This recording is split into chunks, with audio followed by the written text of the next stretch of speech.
Bag'rikenglik bu men hammasiga roziman degani emas. Balki men tushunaman va qabul qilaman deganidir. Bu ikki xil narsa. Bilasizmi, insonlarni boricha qabul qilish, ularni tushuna olish va ular bilan munosabatni ushlab qolishni o'zi juda katta bir jasorat.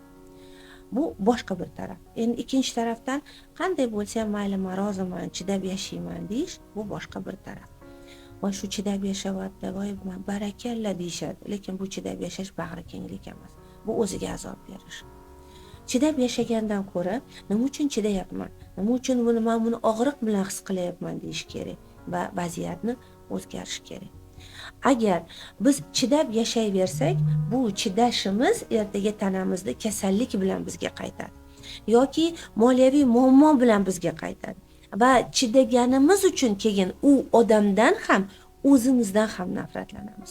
Shuning uchun chidash kerak emas, balki haqiqiy bag'rikenglikni ko'rsatmoqchi bo'lsangiz, o'sha insonlarni tushunishga, borlaricha qabul qilishga harakat qiling. Tushundingiz, borlaricha qabul qildingiz, lekin munosabatni davom ettirmaslikni keyin o'ylab ko'ring. Mana shunday holat bo'ladi. Ba'zi bir insonlarni tushunamiz, qabul qilamiz. Bu shunaqa, lekin men bu inson bilan bir umr ishlay olmayman. Men u odamni yomon ko'rmayman, men u odamdan nafratlanmayman, men u odamni boricha qabul qilaman. Uni potensiali, patologi shu yergacha.